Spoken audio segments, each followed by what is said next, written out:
So, I never thought I'd be the guy posting here, but here we are. Last night, my world flipped upside down in the most ridiculous way imaginable, and I just need to get this off my chest. For context, my wife and I have been married for 6 years. We've had our ups and downs, like any couple, but I thought we were solid. We both have busy schedules. She works in marketing, I manage a restaurant. It's not some 5-star joint, but I take pride in it. Good food, good people, decent pay. Anyway, last night, I was working a busy dinner shift when one of my servers nudged me and whispered, "Hey, isn't that your wife over there?" I followed his gaze, and sure enough, there she was. But it wasn't just that she was there, it was who she was with. A guy.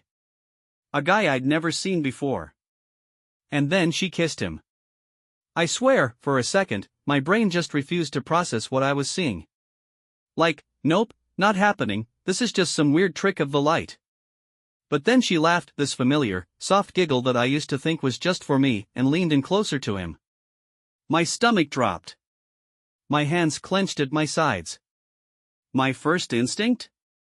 March over there and cause a scene. But then the rational part of my brain kicked in. You're at work. You're the manager. You can't just flip a table and start screaming.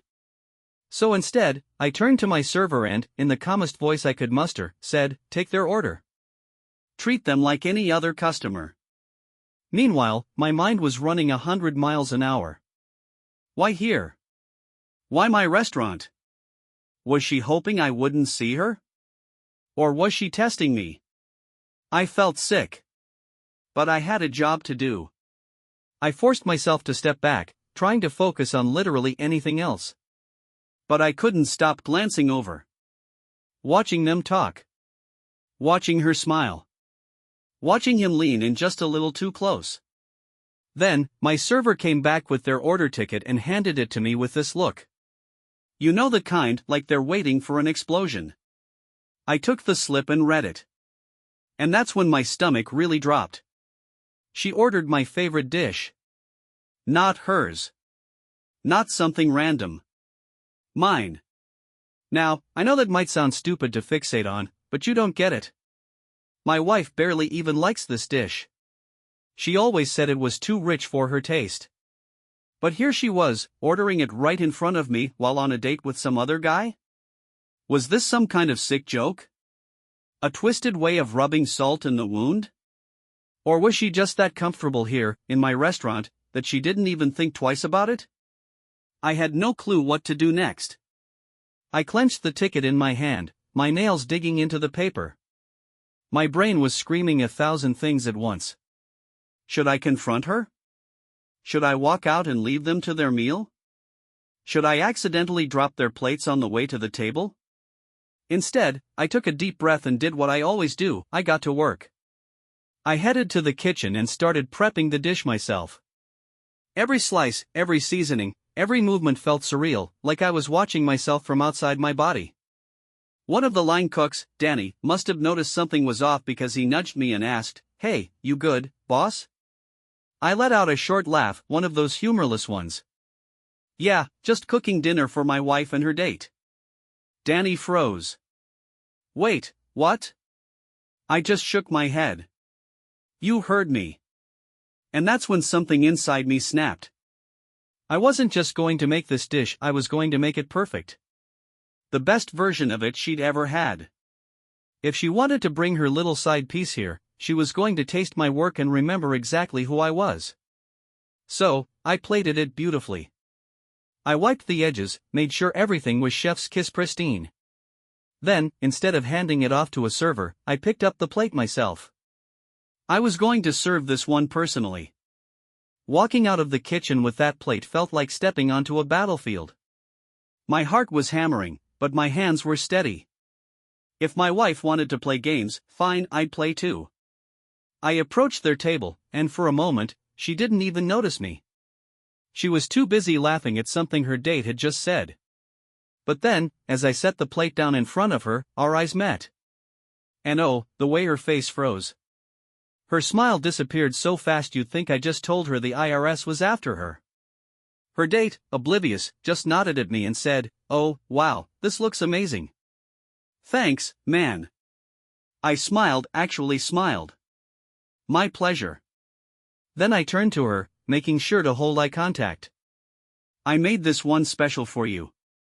She looked like she wanted to sink into the floor. Her hands were clenched together on the table, and I could see the gears turning in her head, trying to figure out what to say.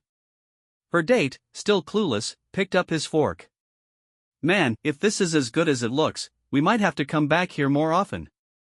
I let out a small chuckle. Oh, buddy. Then I leaned in just slightly toward my wife and, in the calmest, most casual voice I could muster, asked. So, how's your night going? Silence. For a solid 3 seconds, nobody spoke. My wife just sat there, blinking at me like a deer in headlights. Her date, still completely unaware, kept cutting into his food, shoveling a bite into his mouth like nothing was wrong. Then, finally, she cleared her throat. I didn't know you were working tonight. I raised an eyebrow. At the restaurant I manage?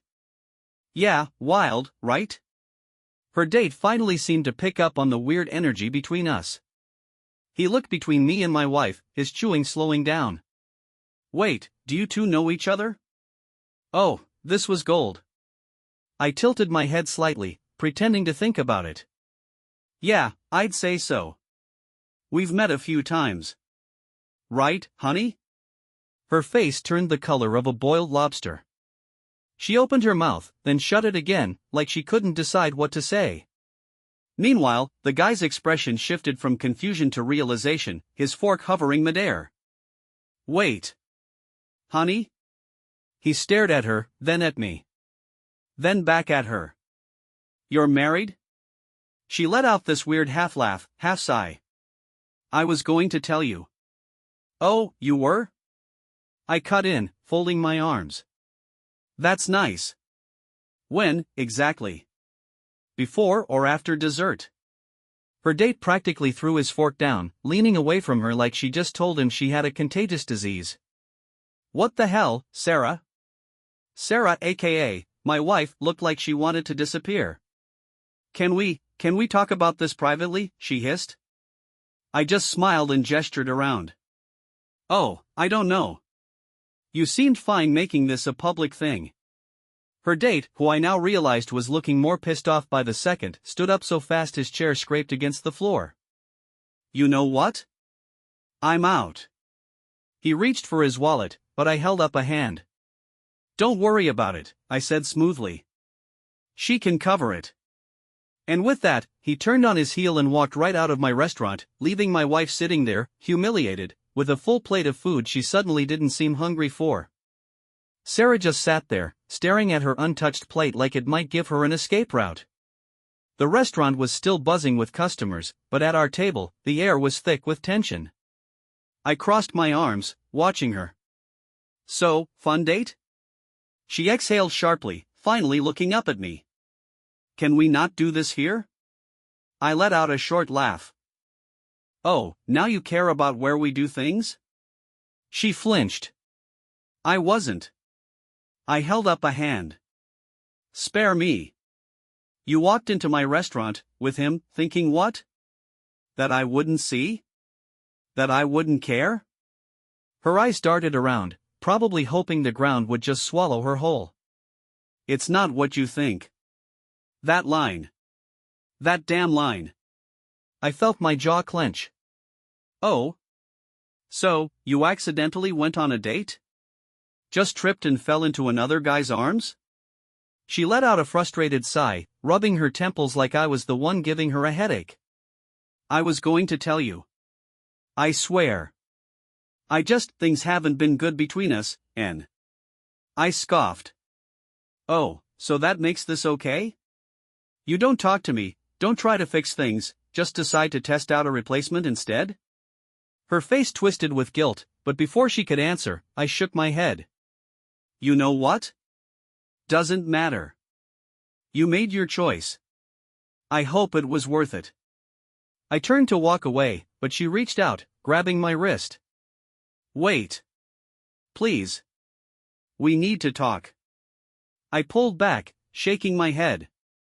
We really don't. Then, lowering my voice just enough for only her to hear, I added, "Finish your meal.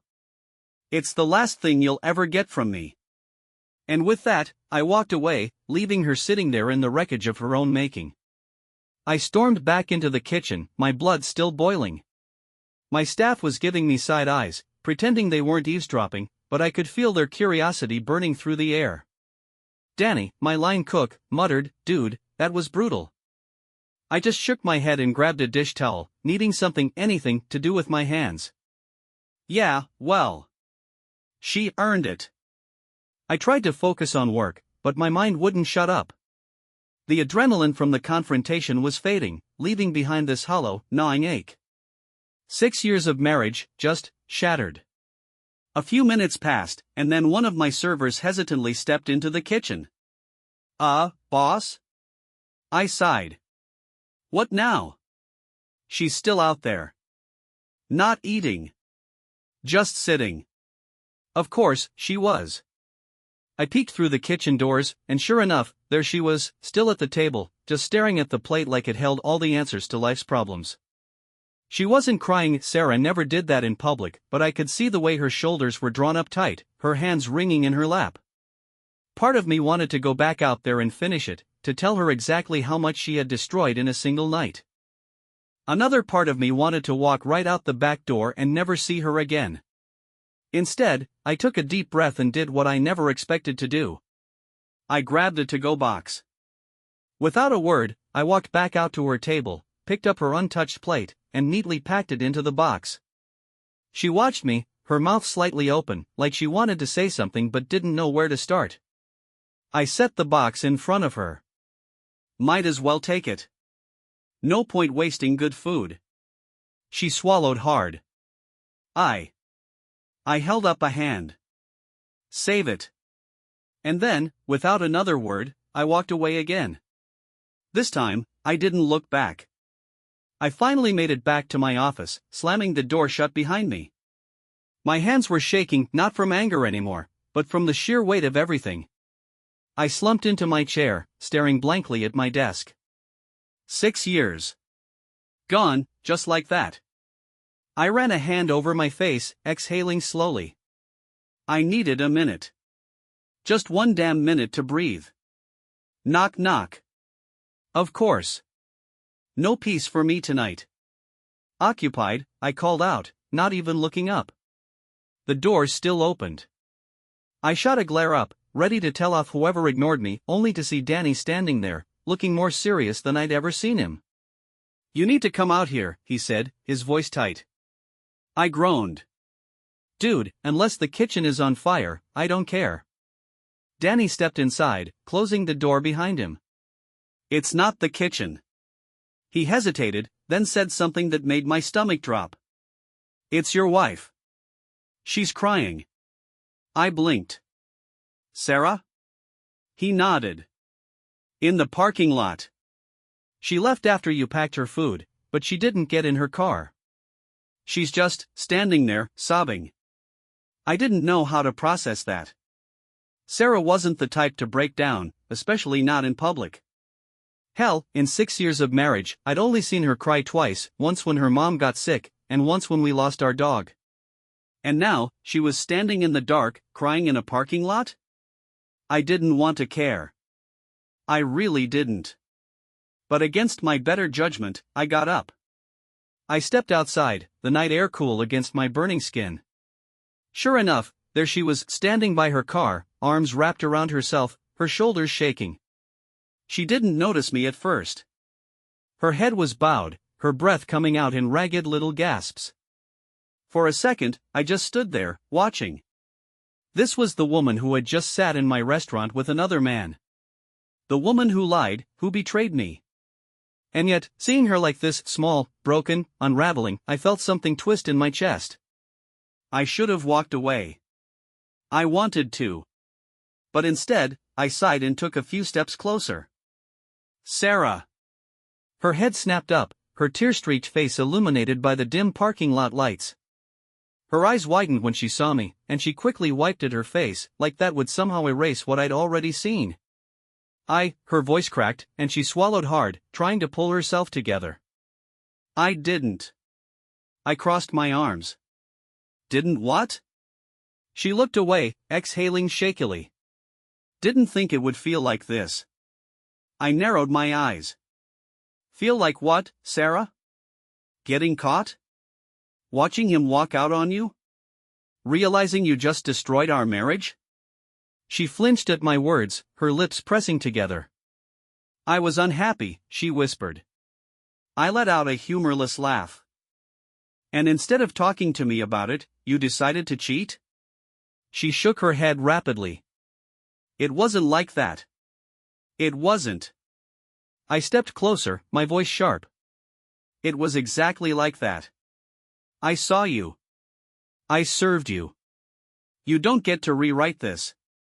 Her chest rose and fell as she struggled to find words. I was going to tell you, she finally muttered. I clenched my jaw. Yeah, you keep saying that. But you didn't, did you? Silence stretched between us. She looked like she wanted to say something else, but instead, she just let out a choked breath and wiped at her face again. And I realized something right then. I wasn't angry anymore. I was just done. I shook my head and took a step back. Go home, Sarah. She looked up, something like panic flickering in her expression. Wait, can we? No, I cut in. We can't. She stared at me for a moment, eyes glossy, lips trembling. But then, slowly, she nodded. Without another word, she climbed into her car, started the engine, and drove away. And just like that, she was gone. But the weight in my chest? That wasn't going anywhere.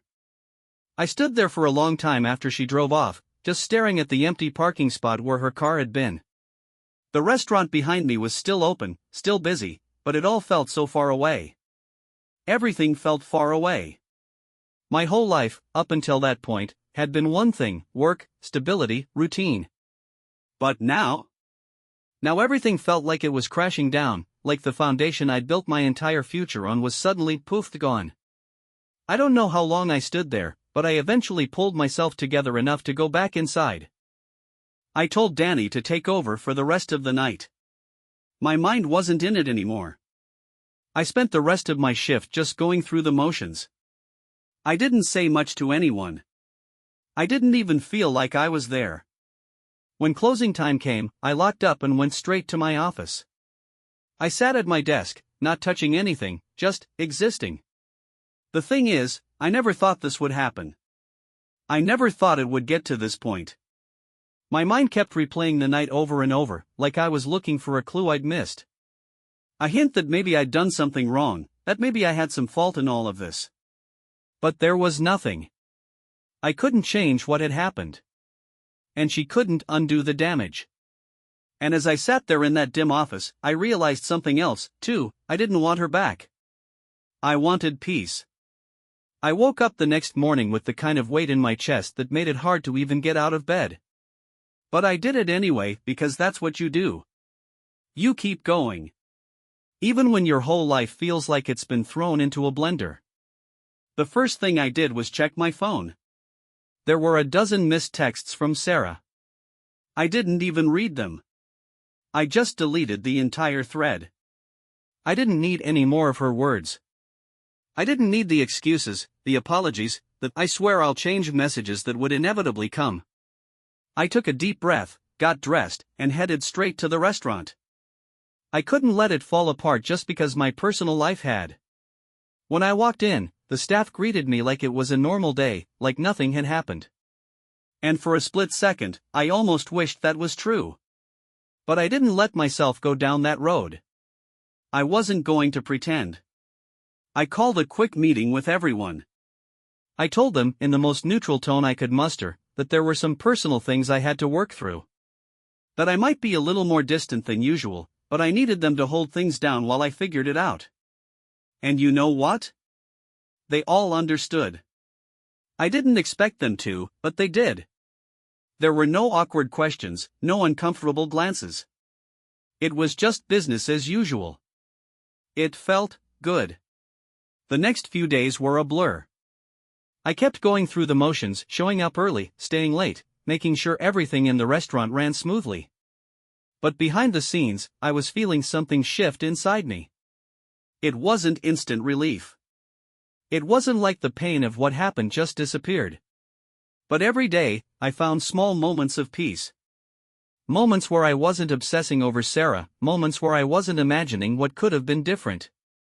I focused on the things I could control: the quality of the food, the satisfaction of the customers, and, maybe most importantly, my own peace of mind. One evening, after a busy dinner rush, I took a moment to step outside and just breathe. It was cold, but the air felt clear, like it was purging some of the fog in my brain. I was standing in the back alley behind the restaurant, leaning against the brick wall, when Danny came out to join me.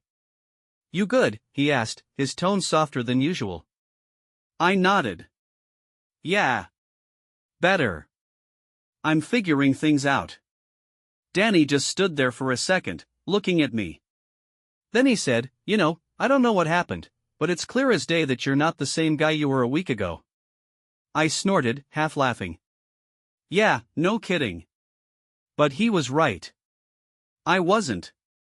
The old me, the guy who would have let things like this destroy him, who would have fallen into a spiral of bitterness and self-blame, wasn't there anymore.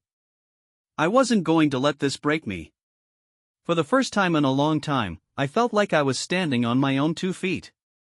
Not just in my restaurant, but in my life. It was a small win, but it was huge for me. A week passed. The restaurant was thriving, and I was starting to feel like I was actually in control of something again. I threw myself into my work, not to distract myself, but because it felt right. I was learning how to be me again without the shadow of my marriage hanging over me. One evening, after closing, I was sitting in the office when I heard a knock on the door. "Come in," I called out, not looking up from my phone. Danny poked his head in. "Hey, you still doing okay?" I smiled at him, the kind of smile that had become a little more genuine over the past week. "Yeah, I'm good. Surprisingly." He stepped inside and shut the door behind him, his expression serious. "Look, man. I know we're not exactly best friends, but I just wanted to say, if you ever need to talk about anything, I'm here." I looked up at him, taken aback by his sincerity. I never really expected much from Danny outside of work. He was always a good cook, a reliable guy, but we never really talked about personal stuff. I could tell this wasn't just a "hey, if you need a drink sometime" offer. This was genuine. "Thanks, Danny," I said quietly. "I appreciate that more than you know." He shrugged. "I get it. Life can hit hard sometimes. But you're not in this alone, all right? Not even close." I nodded, feeling a lump in my throat. I wasn't the type to rely on others often, but there was something comforting about knowing someone had your back, even if you didn't ask for it.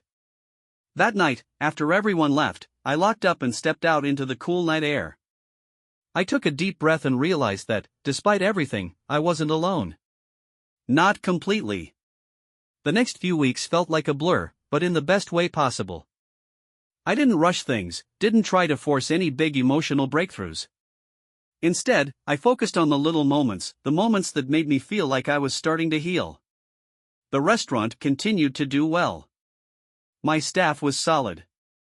I got a few regular customers who were genuinely starting to recognize my face, and I started recognizing theirs. I took comfort in the consistency, in the rhythm of the daily grind.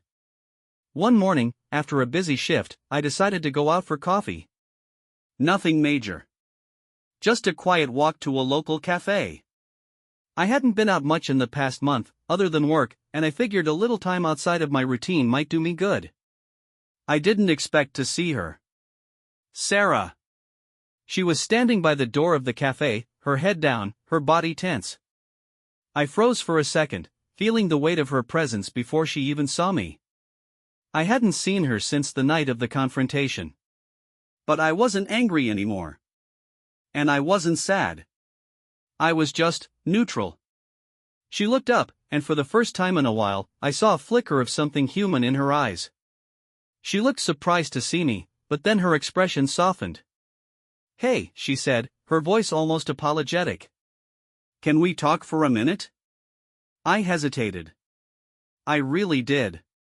Part of me wanted to walk away, to keep going on my path without her. But I also felt like I owed it to myself and to her to have this final conversation. I nodded, keeping a safe distance. All right. We've got a minute. She let out a deep breath, then looked up at me, her eyes searching for something. I just wanted to say, I'm sorry. For everything. For how I handled things. For the way I treated you. Anne. I know that doesn't make things right, but I needed to say it. I looked at her for a long time. I could see the regret in her eyes, but I also saw something else, closure. The kind of closure that neither of us had gotten when things fell apart. I know, I said quietly. I get it. Anne. I appreciate you saying it. But I'm past it, Sarah. I've moved on. She nodded, and for the first time in forever, I saw a small, relieved smile tug at the corner of her lips. I'm glad you're okay. I just wanted you to know I'm working on myself too. And that was it. No grand gestures. No tearful reunions. Just two people, standing on the street, acknowledging the past and moving on. I walked away with a sense of peace that I hadn't felt in months. And as I headed back to the restaurant, I realized something. Sometimes, the best thing you can do after a storm is to simply let it pass. And that's it, folks. I learned a lot through this whole experience, about myself, about relationships, and about moving forward. If there's any advice I'd give to anyone who's going through something similar, it's this: don't let the pain of one chapter stop you from writing the next. You can always rebuild, even when you think you can't. And remember, it's okay to walk away when you know it's time. It doesn't make you weak. It makes you strong. Thanks for reading, and take care of yourselves out there. You never know what kind of unexpected wins might be waiting for you just around the corner. And that's the end of the story. I hope you enjoyed it.